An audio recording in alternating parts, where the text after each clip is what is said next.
चलिए इस लेक्चर में हम 50 क्वेश्चन पढ़ेंगे। ठीक है, 15 हिंदी के पढ़ लेंगे हम, 15 इंग्लिश के और 20 मैथ के। ठीक है, तो पहला क्वेश्चन देखें। जब चोर ने मुझे देखा तो भाग गया, यह वाक्य किस प्रकार का है? ठीक ना, तो याद रखना इससे पहले लेक्चर में मैंने बताया था और रचना के आधार पर वाक्य के प्रकार जो थे उनको भी मैं लेक्चर में डाल चुका हूँ, तो आप प्ले लिस्ट से वहां से देख भी सकते हैं। तो यहाँ एक वर्ड आया है जब, और यहाँ आया तो जब सेंटेंस में जब और तो आए, जब तब आए, तो ऐसे सेंटेंस जो होते हैं ना मिश्रित वाक्य कहलाते हैं। ठीक ना, इनको मिश्र वाक्य बोलते हैं। तो संयुक्त नहीं होगा और ना ही साधारण होंगे। ठीक है, चलिए अगला देखें। पत्थर का पर्यायवाची नहीं है, इनमें से एक ऐसा है जो पत्थर का पर्यायवाची नहीं है, तो ये है उरग। उरग जो है पत्थर का पर्यायवाची नहीं होता, ये सर्प का पर्यायवाची होता है। ठीक ना, बाकी सब पाहन, पाषाण और उपल ये सब पत्थर के पर्यायवाची हैं। ठीक है, अगला देखते हैं। क्वेश्चन नंबर 3, यद्यप में कौन सी संधि है? ठीक है, तो इसका क्वेश्चन करेक्ट आंसर होगा आपका यण संधि। यद्यप में यण संधि होगी। ठीक है ना, अगला क्वेश्चन देखें। क्वेश्चन नंबर 4, आगमन शब्द का विलोम क्या होगा? तो इसका करेक्ट आंसर होगा प्रस्थान। ठीक ना, ये सभी रॉन्ग है। वहीं पुस्तकालय शब्द में कौन सा समास है? तो ये आपका तत्पुरुष समास होगा, पुस्तक धन आलय। ठीक ना, तो ये संधि विच्छेद भी हो जाती है। ठीक है, और इसका करेक्ट आंसर जो होगा क्या होगा? तत्पुरुष समास। अगला क्वेश्चन नंबर 6, निम्न से कौन सा तत्सम शब्द नहीं है? तो इसका करेक्ट आंसर होगा कमरा। ठीक ना, ये तत्सम शब्द नहीं है। ठीक ना, बाकी सब शब्द क्या है? तत्सम है। भोजन भी तत्सम है, स्त्री भी तत्सम है और किरण भी। ये करेक्ट मतलब तत्सम शब्द नहीं है, तो ये रॉन्ग माना जाएगा। ऑप्शन यही है। मैला आंचल उपन्यास किसकी रचना है? ठीक ना, तो इसका करेक्ट आंसर आप फणीश्वर नाथ रेणु को लिखें। वहीं निराकार संधि का विच्छेद, आप संधि के क्वेश्चन आएंगे तो आप संधि वगैरह पढ़ के जाएं। ठीक ना, तो निराकार संधि का जो विच्छेद होगा पहला होगा निर्धन आकार निराकार। ठीक है, वहीं क्वेश्चन नंबर 9, एक minute,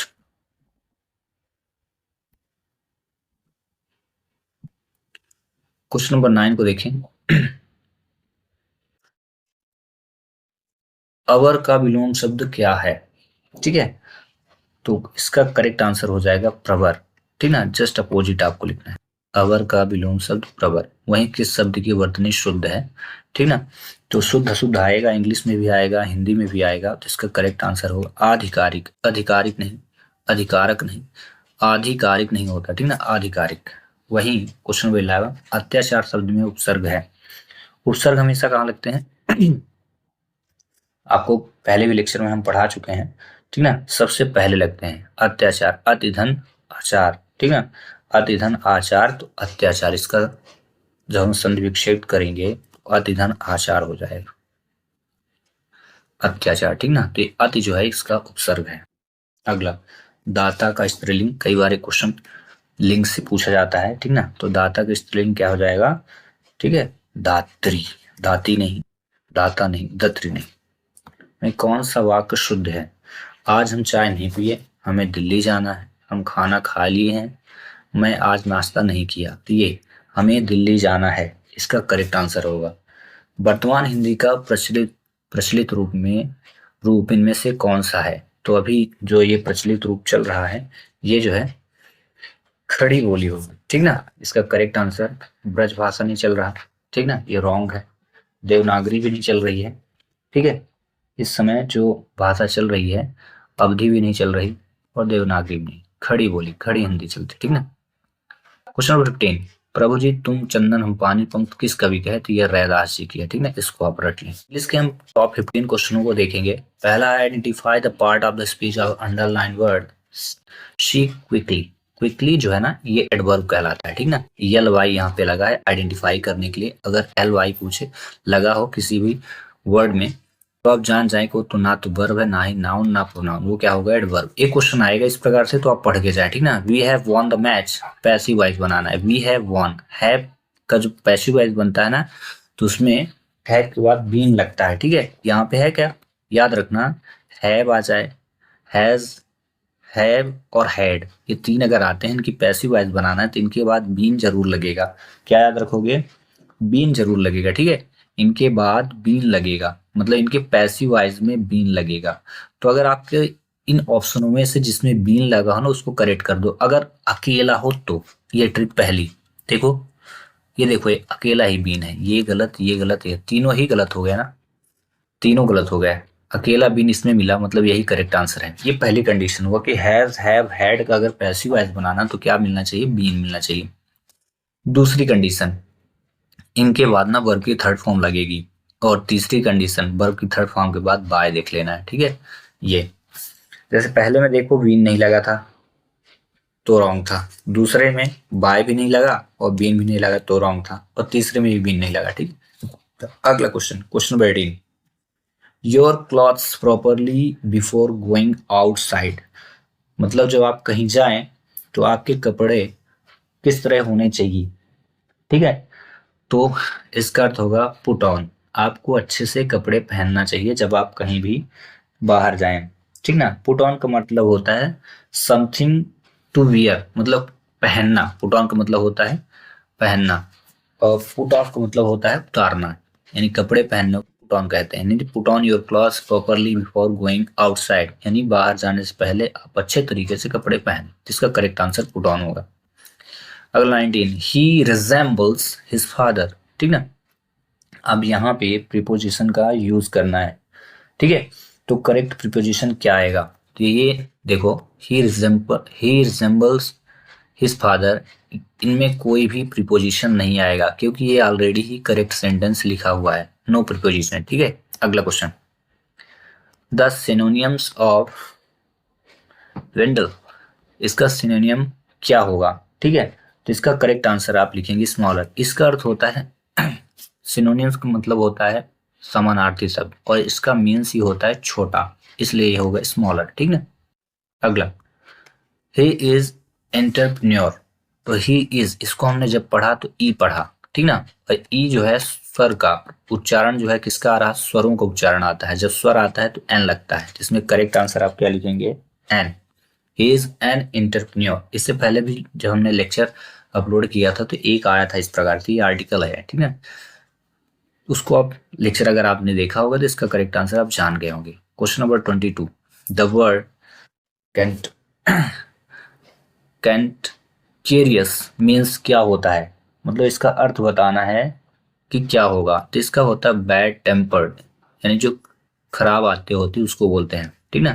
question number 23, he is wearing a beautiful black dress, तो बोला है आपको बताना है द अंडरलाइन वर्ड इज, मतलब ये जो लाइन खींची गई है, ये जो सेंटेंस है, वर्ड है, सेंटेंस में शब्द है, ये क्या है? नाउन है, प्रोनाउन है, एडवर्ब है, एडजेक्टिव है। तो ध्यान रखें, ब्यूटीफुल जो है एडजेक्टिव होता है, ठीक है, होता तो एडजेक्टिव है, बट यहाँ पे एडजेक्टिव नहीं है। उसका रीजन बता देता हूँ, ये क्या है, इस वस्तु यानी ये काली, काले जो ड्रेस है उसके नेचर को, प्रकृति को बता रही है, इस कारण से ये नाउन का काम यहाँ कर रहा है, ना कि ये सब रॉन्ग हो जाएंगे। बट हकीकत में एडजेक्टिव ही होता है, बट यहाँ क्या है, कहा जाए इस पे क्वालिटी, इस वस्तु के नेचर यानी प्रकृति को बताने के कारण ये चेंज हो गया है, ये नाउन है, ठीक है। 24, द एंटोनियम ऑफ नेम, मतलब इसका विपरीतार्थक शब्द क्या हो सकता है, ठीक है। तो इसका करेक्ट आंसर होगा एमेच्योर, ठीक ना। इसका मीन्स होता है एक ऐसा व्यक्ति जिसके पास, मतलब मीन्स को आप समझे, naive is a without having experience, therefore, मतलब नेव का मतलब होता है एक ऐसा व्यक्ति जिसके पास एक्सपीरियंस ना हो, अनुभव ना हो। आई इमेच्योर, इसको बोलते हैं इमेच्योर, बोलते हैं इमेच्योर। इमेच्योर का मतलब हो जाता है कि मतलब एक ऐसा व्यक्ति जिसके पास अनुभव हो, इमेच्योर नहीं है, इमेच्योर है, ठीक है। मतलब एक ऐसा व्यक्ति जिसके पास अनुभव हो तो वो कहलाता है इमेच्योर। और नेम मतलब होता है क्या, एक ऐसा व्यक्ति जिसके पास अनुभव नहीं है। 25, up in the blanks of monkey, तो इसको बोलते हैं ट्रुप, यानी बंदरों का जो समूह होता है उसको ट्रुप बोलते हैं, ठीक ना।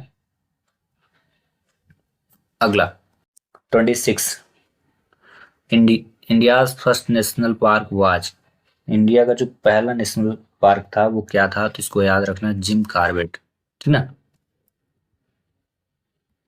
Question number 27, the silent letter in the word knowledge, knowledge का जो साइलेंट वर्ड है वो क्या है, तो के है, ठीक है। आइडेंटिफाई द करेक्ट स्पेलिंग, तो मिसिसिपी, मिसौरी एक नदी का नाम है और यहाँ पे उसी शब्द को उठाया गया है। इसका करेक्ट आंसर जो होगा मिसिसिपी, मिसिसिपी, ठीक है। नो सूनर, ये क्वेश्चन काफी बार एग्जाम में आया है, 2023 में, 2024 में, ठीक ना। No sooner did they went out, और इसके साथ जब भी नो सूनर आए तो इनके साथ देन का यूज करना है, तो यहाँ करेक्ट आंसर आप देन लिखें। क्रोनिक मीन्स, क्रोनिक मीन्स क्या होता है आपको बताना है, ठीक ना। तो इसका जो करेक्ट आंसर होगा वो हो continuous for a long time, यानी लंबे समय के लिए लगातार लगे रहने को बोलते हैं क्रॉनिक, ठीक है। चलिए क्वेश्चन नंबर हम पहला करते हैं। अब हम करेंगे टॉप 20 मैथ के क्वेश्चन, जिसमें पहला है फाइंड द स्क्वायर रूट, ठीक ना। इसका स्क्वायर रूट फाइंड करना है, इससे पहले भी लेक्चर में मैंने बताया था कैसे फाइंड करना, तो 1 का स्क्वायर रूट 1 ही होता है। अब हम पॉइंट डिसाइड करेंगे, तो काउंट कर लेते हैं, 1 2 3 4 अंक बाद पॉइंट है, इसलिए हम 2 का डिवाइड करेंगे तो 2 आया। अब इसमें जो आंसर आएगा ना, 2 अंक बाद पॉइंट जिसमें लगा होगा वो करेक्ट होगा, तो 1 और 2 यही है correct answer. Question number 7, 30 kilogram 120 kilogram के कितने प्रतिशत है, यानी आपको बताना है what is the percent of 30 kg 120 kg और 30 kg, ठीक ना। तो यहाँ पे हम करते हैं x परसेंट, 120 जो है वो x परसेंट है किसका, 30 का। x परसेंट का मतलब होता है कि x के बाद आपको डिवाइड पे 100 लिखना है, और ये 30, यहाँ से 0 0 डिवाइड 3 4 जा हुआ, और ये 3 4 जा 12 और 3 10 जा, ऐसे डिवाइड कर देंगे, ठीक ना। इसके बाद आपको क्या करना है, x इज इक्वल लिखना है 10 इंटू 10 करके आपको 4 का डिवाइड करना है, ठीक है यहाँ पे। और ये x इज इक्वल 100/4 करेंगे तो कितना आ जाएगा, 20%, ठीक ना। तो इसका करेक्ट आंसर हो जाएगा 20%। 20% नहीं आएगा, डिवाइड करने में 25 आएगा, ठीक है। ये रॉन्ग हो जाएगा क्योंकि 4 दूनी 8 4 पंचे 20, 25%, ठीक ना। कैलकुलेशन थोड़ा फास्ट के चक्कर में था हो रहा, बट आप आराम से करें। 83, 4x इज इक्वल 16 है, तो 4x plus under root 16 is equal 20 हो तो x का मान क्या होगा, तो आपको क्या करना है, इसको सॉल्व करने के बेस्ट ट्रिक, 4x लिखें प्लस रूट 16 लिखें इज इक्वल 20, 4x लिख करके 16 का स्क्वायर रूट निकालना तो 4 आ जाएगा 20, फिर 4x इज इक्वल 20 में आपको 4 को सब्ट्रैक्ट करना है, तो x इज इक्वल हो जाएगा 16/4, 4 से डिवाइड करो तो कितना आएगा 4, तो करेक्ट आंसर क्या हो जाएगा 4। अगला क्वेश्चन देखें, इसकी वैल्यू कितनी होगी, तो बार बार ये क्वेश्चन आ रहा है तो इसका मान 1 लिखना है, ठीक है, टिक कर देना। ऐसे यल की पावर 0 कितना होगा आप कमेंट्स करें। 85, एक धनराशि 15% वार्ष प्रतिवर्ष के साधारण ब्याज पर कितने समय में 4 गुनी हो जाएगी, ठीक ना। तो यहाँ आपको रेट दिया है और यहाँ पे साधारण ब्याज पर कितने समय में 4 गुनी हो जाएगी बोला गया है, सिंपल इंटरेस्ट पर, ठीक है ना। तो क्योंकि सिंपल इंटरेस्ट पे बोला था, इसके लिए हम फार्मूला जब यहाँ अप्लाई करेंगे तो a is equal P bracket 1 plus R T upon 100, ठीक है, ये लगाएंगे। और 4 गुनी बोला है, टाइम दिया है, तो यहाँ पे अमाउंट दिया है 4p, ठीक है, लेट कर लिया है 4p। अब यहाँ पे रख दो आप value, 4p is equal p हो जाएगा 1 प्लस हो जाएगा, r की वैल्यू कितनी 15 है तो 15 t अपॉन 100 कर देना, ठीक है। इसके बाद 4p में आपको p का डिवाइड करना है, तो p से p कट जाएगी, ये p इधर आ जाएगा, 1 प्लस 15t अपॉन में 100 रहेगा, ठीक है, इतना की रहना। इसके बाद 4 लिखना आप प्यार से, और यहाँ 1 को माइनस में ले आना इधर, इज इक्वल हो जाएगा 15t अपॉन 100, यहाँ सब्ट्रैक्ट होगा 3 आ जाएगा, और 3 आने के बाद अगला स्टेप क्या हो जाएगा, यहाँ पे देखें 3 आने का 15t अपॉन 100 रहेगा। अगर कोई वैल्यू डिवाइड हो तो डिवाइड आप कर दें, अदरवाइज क्या करें, सबसे पहला काम इसमें सबसे अच्छा काम ये रहेगा, क्रॉस मल्टीप्लाई कर दो यहाँ, तो ये हो जाएगा 300 अपॉन 15t, और 15 से डिवाइड होगा तो 15 2 जा 30 इज इक्वल टू टी की वैल्यू 30 आ जाएगी। टी की वैल्यू 20 आ जाएगी, तो 20 वर्ष इसका करेक्ट आंसर हो जाएगा। अब देखो इसका शॉर्ट ट्रिक से आंसर बताता हूँ बेस्ट अगले क्वेश्चन का। इसमें बोला एबीसी दिया है, एबीसी की वैल्यू फाइंड करना है रेशियो में। यदि ए बी 5:7 हो और बी सी 6:7 हो, तो आप यहाँ प्यार से A ratio B ratio C लिख लेना। ठीक है, इतना करने के बाद अगला स्टेप ये रहेगा, आप इनकी वैल्यू रखना। ए बी 5:7 और यहाँ क्या लिखा, बी सी है 6:7, तो आप ऐसे रख देना। इनको देखो इस प्रकार से, इंटू 5:31, फिर बी की वैल्यू सीधा सीधा 7×42, फिर रेशियो, फिर इनका इंटू 7×7=49, इस प्रकार। तो इसमें देख लो आप करेक्ट आंसर कौन सा होगा, 30, 42, 49 करेक्ट आंसर ही हो जाएगा। ठीक है, ये शॉर्ट ट्रिक है। अब इसी से ही मिलता जुलता एक क्वेश्चन मैं आपको दे देता हूँ कि ए रेशियो बी 3:2 है और बी रेशियो सी जो है, बी रेशियो सी जो है यानी बी अनुपात सी 5:4 है। तो आप बताइए एबीसी का मान क्या होगा, आप करिए। तब तक हम 87 क्वेश्चन नंबर कर लेते हैं। एक मत 7,130 में बेचा जाता है, 15% का प्रॉफिट है। ठीक ना, तो बताइए लागत मूल्य यानी कॉस्ट प्राइस। तो इसके लिए फार्मूला आप लिख लें और याद कर लें, cost price is equal to होता है, ठीक ना, सेलिंग प्राइस इंटू 100 और अपॉन में 100 प्लस प्रॉफिट परसेंट।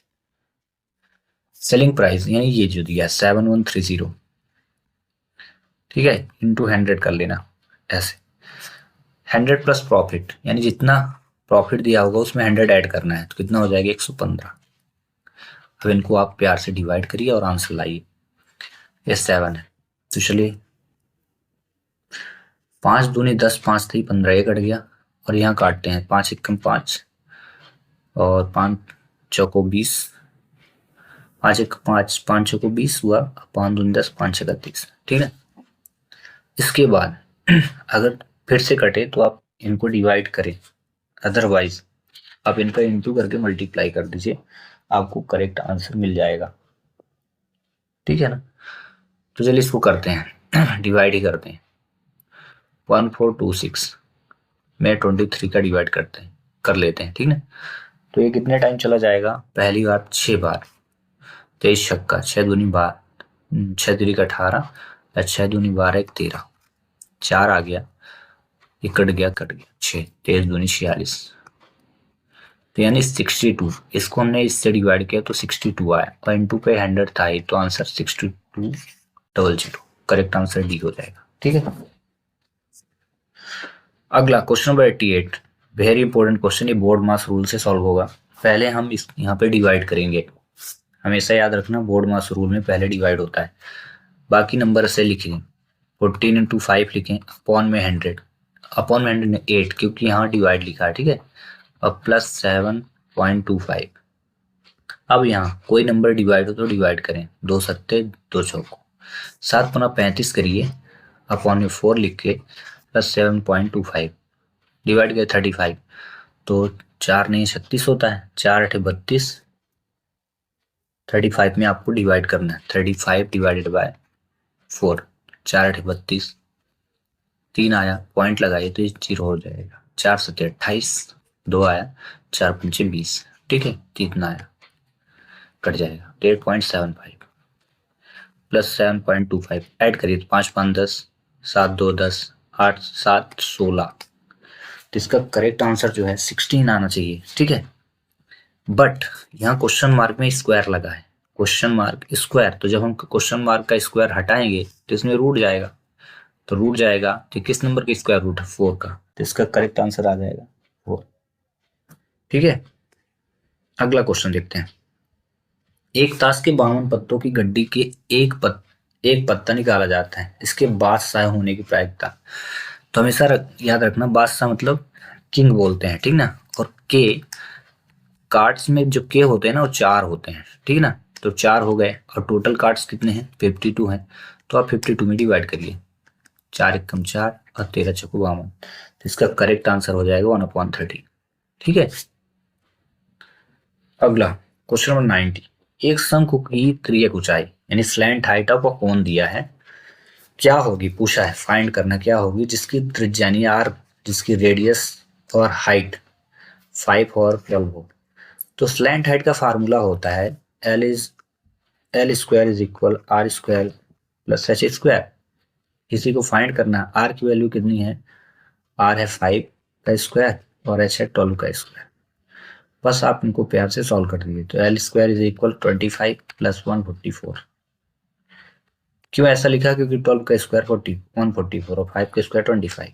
अब स्क्वायर इस यहाँ से हटा देते हैं, इनको ऐड करते हैं तो कितना 549426। जैसे स्क्वायर हटाया तो रूट गया, और 169 किस नंबर का रूट है, किसका, 13 का, 13 के स्क्वायर रूट, इसलिए इसका करेक्ट आंसर 13 होगा। ठीक ना। इसी से मिलता जुलता एक क्वेश्चन मैं और दे देता हूँ। ठीक ना, 5 और 3 दे दिया, रेडियस जो है 5 है और हाइट जो है 3 है, तो स्लैंट हाइट क्या होगी फाइंड करें। ये क्वेश्चन मेन एग्जाम में भी आ चुका है, बोर्ड एग्जाम के पेपर में ऑब्जेक्टिव क्वेश्चन आया था 10 स्क्वायर माइनस 8 स्क्वायर का मान। तो इसको सिंपली आप सॉल्व करें। 10 स्क्वायर का मतलब होता है 10 का वर्ग यानी 100 हुआ, माइनस 8 स्क्वायर का मतलब होता है 8 का वर्ग 64। दोनों को सब्ट्रैक्ट किया तो कितना है 36। तो इसलिए इसका करेक्ट आंसर 36 होगा। ठीक है, 91 का डी। इसी से मिलता जुलता एक क्वेश्चन मैं आपको देता हूं कि 7 स्क्वायर माइनस 4 का स्क्वायर क्या होगा और 7 स्क्वायर प्लस 4 का स्क्वायर क्या होगा। देखते हैं कितने इंटेलिजेंट है आप। ठीक है, अगला क्वेश्चन 92। यदि किसी समीकरण के मूल 5 और 4 हो तो द्विघात समीकरण होगा। तो इसके लिए मैं एक ट्रिक बताता हूँ इसको सॉल्व करने के लिए। इसमें जानते हैं 5 4 है ना, तो आप क्या करना 5 4 लिख लेना, इनके साथ माइनस लगा लेना। अगर ये प्लस में होंगे तो माइनस लगाना है। ठीक है, माइनस इतना याद रखना, प्लस में रहेंगे तो माइनस लगाना और माइनस में रहेंगे तो प्लस लगाना और उसके बाद एक्स लिख लेना। ठीक है, इसके बाद क्या करना, इनको आपस में इंटू कर देना और जो इंटू करने के बाद वैल्यू आएगी वो सही होगी। ठीक है, अब चलो इंटू करते हैं, ये माइनस है, हाँ, एक्स में एक्स का इंटू एक्स स्क्वायर, फिर एक्स में -4 का इंटू -4x, इसमें इंटू तो -5x और यहाँ माइनस माइनस किए तो +20। अब ये दोनों ऐड हुए तो 5 और 9x, क्योंकि सेम सिंबल है, x square plus 20। Correct answer x square minus 9x plus 20 आना चाहिए। ये करेक्ट आंसर डी होगा। ठीक है, इसी से मिलता जुलता एक क्वेश्चन देता हूं कि यहाँ पे 6 दिया है, यहाँ पे 3, तो इसका करेक्ट आंसर क्या होगा। क्या आप क्वाड्रेटिक इक्वेशन बनाएंगे। अगला क्वेश्चन नंबर 93। इस क्वेश्चन को सॉल्व करते हैं। 10 नेचुरल नंबर का सम कितना होगा। तो इसके लिए एक फार्मूला होता है, ये फार्मूला याद करना है, n ब्रैकेट n प्लस 1/2। ठीक है, तो बस सॉल्व करिए। n की जो वैल्यू रहेगी वो यहाँ जो दी होगी, तो n इज इक्वल आप 10 रखेंगे, n ब्रैकेट यानी 10 ब्रैकेट 10 प्लस 1/2 करना है, 2 से इसको डिवाइड करें तो 5 आया। अब 5 इंटू 10 और 1 कितना हुआ 11, 11 का आपस में इंटू करें तो कितना आएगा 55। तो करेक्ट आंसर कितना होगा 55। तो इसी से मिलता जुलता एक क्वेश्चन में दे देता हूँ कि 20 तक के जो नेचुरल नंबर होते हैं ना उनका सम कितना हो सकता है। अब फाइंड करके इसका आंसर बताएं। फार्मूला यही रहेगा जो मैंने यहाँ पे लिखा है, n bracket n plus 1/2।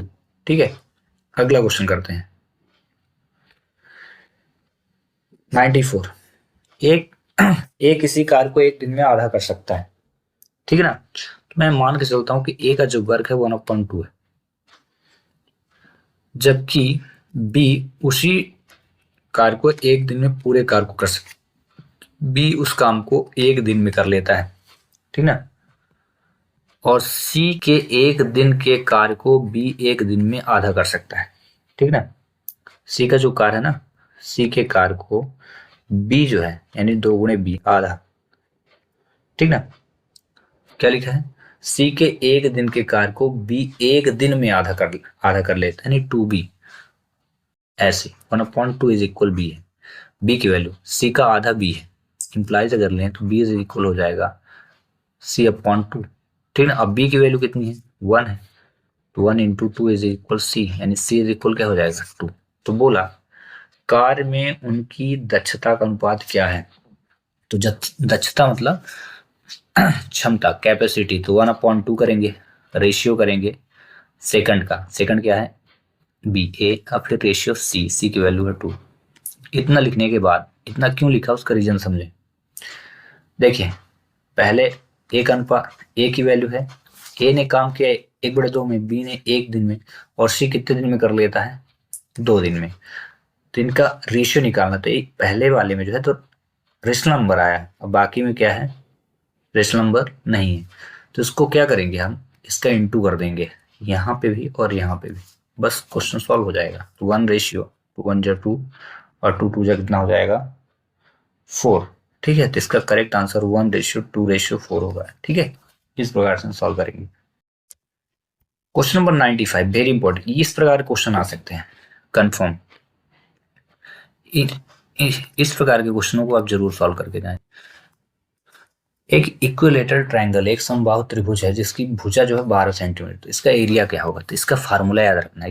Equilateral triangle का √3/4 ए स्क्वायर होता है। ए मतलब जो साइड दी होगी, जैसे 12, बस इसको सॉल्व कर दो, आंसर 12 का स्क्वायर कर दो, यहाँ पे √3/4 लिख दो, 12 को 2 टाइम लिख दो, 4 से डिवाइड करके 3 लिख दो, क्यों 4 3 12, और 12 3 कितना होता है? 36, और ये रूट था ना, इसको रूट को लगा देना, 36√3 हो जाएगा, बस करेक्ट।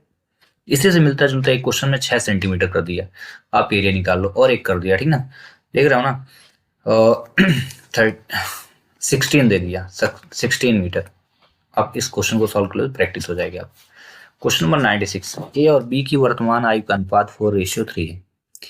यदि 6 वर्ष बाद, ठीक ना, ध्यान रखना, वर्तमान आयु 4:3, तो इसको मैं एक को 4x कर लिया, दूसरे को 3x। 6 वर्ष बाद बोला है तो दोनों में मैं 6 ऐड कर दिया।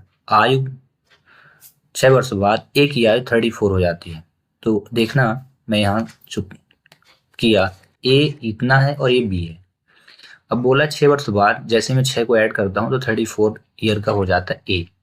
तो एक्स की वैल्यू निकाल लेते हैं। तो 4x इज इक्वल क्या हो जाएगा? 34 - 6, 4x इज इक्वल 28। इसको डिवाइड किया तो x इज इक्वल क्या आया? 7।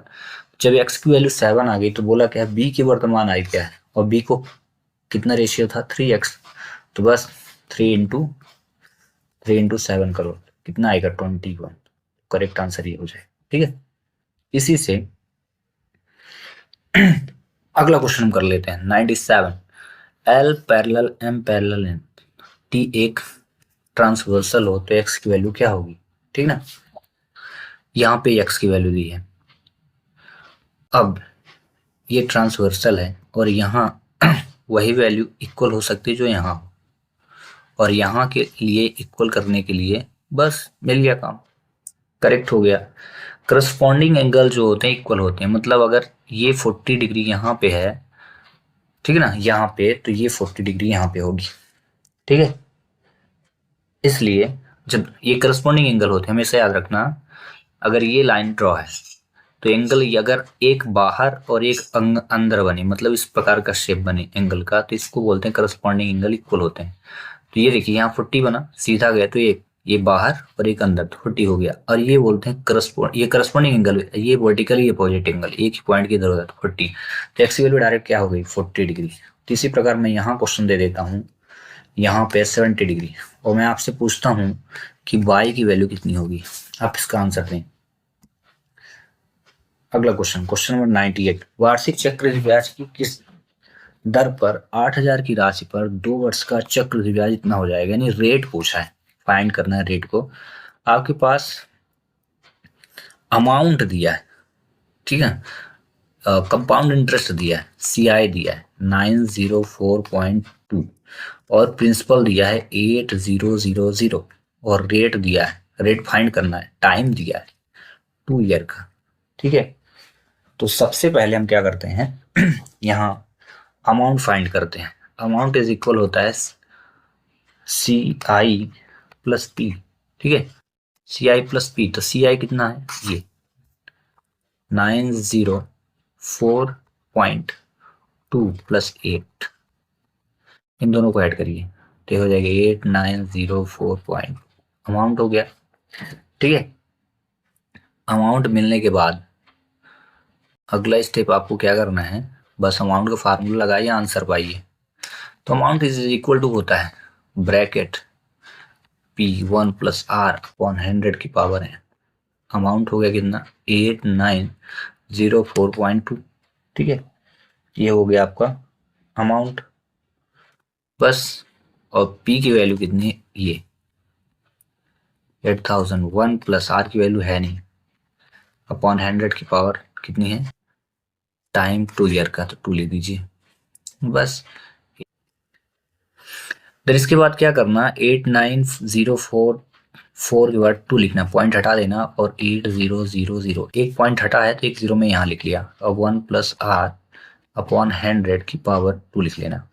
इस प्रकार क्वेश्चन थोड़ी बड़े रहेंगे तो इनको आप एग्जाम में करना मत, थोड़ा स्किप करना, छोड़ देना, पहले छोटे क्वेश्चन करना, क्योंकि फंस जाओगे तो फिर टाइम चला जाएगा। अब इन दोनों को डिवाइड करो, तो 2 4 जा 8, 2 4 जा 8, 2 5 जा 10, 2 2 जा 2 1 जा, अपॉन 2 4 जा 0 0, और ये 0, ये is equal 1 plus R upon 100 की पावर 2, ऐसे लिखना। अब एक चीज मैं आपको बता दूं, ये जो है ना ऊपर वाली वैल्यू, ये 211 और ये 200 का स्क्वायर कहलाते हैं, याद रखना, ठीक है। इससे आपको प्रॉफिट रहेगी। इसका 100 का 1 में इंटू, तो 100 1 जा 100 अपॉन प्लस आर अपॉन 100 लिखेंगे, अपॉन और पावर 2, यानी 211 को अगर 2 बार आप 211 इंटू 211 करें तो कितना आएगा, 4452। वहीं 200 का स्क्वायर जो होता है वो 40,000 होता है, ठीक ना। अब यहाँ 2 से 2 कट गया, बचा कितना, 211 के 200 is equal to 100 plus r, यानी 100 प्लस आर बटे 100। अब अगले स्टेप में आप क्रॉस मल्टीप्लाई करिए आंसर, इसका इसमें इंटू, इसका इसमें इंटू, ठीक है। चलिए करते हैं। जब आपने इंटू किया तो ये कितना हो गया, 200 आर, पहले हमने इसका इंटू किया इसने, और इसका इंटू किया तो बन गया 200 थे ही, और 100 से इंटू हुआ, 2 जीरो और पड़ गए, इज इक्वल टू 211 और 00। 200 आर को लिखिए, इसके बाद 211 00 माइनस 2000, इन दोनों को सब्ट्रैक्ट करिए, तो 200 आर इज इक्वल कितना हुआ, 21100। अब 0 से 0 कट गया, 2 0, तो आर इज इक्वल क्या हुआ, 11/2, 2 से डिवाइड करें 5/5.5। देखिए कितना बड़ा क्वेश्चन था। अब इसको आप करने बैठते तो आपको बहुत टाइम लॉस होता है, इसलिए तुक्का मार देना ऐसे क्वेश्चनों में, आप मत करें। हाँ, इजी क्वेश्चन करेंगे, जैसे ये क्वेश्चन 99, इसने बोला है क्यूब रूट फाइंड कर दो, तो आप कर दो, ये इजी क्वेश्चन है।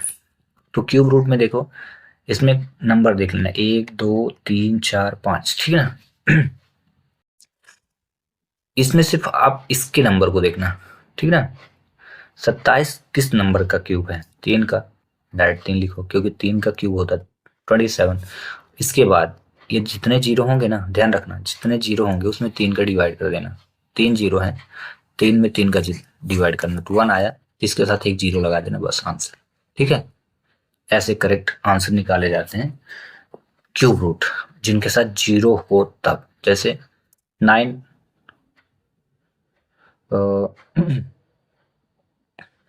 इसका निकाल देते हैं, ठीक है, इसका निकालें, इसका क्या होगा, ठीक है। तो इसमें भी 1 का क्यूब रूट 1 होता है, 000 में 3 का डिवाइड करोगे तो 1 ही आएगा, एक जीरो साथ में, ठीक है। इस प्रकार ये क्वेश्चन काफी बार एग्जाम में आया, वेरी वेरी इंपॉर्टेंट क्वेश्चन, ठीक ना, 9 चैप्टर से।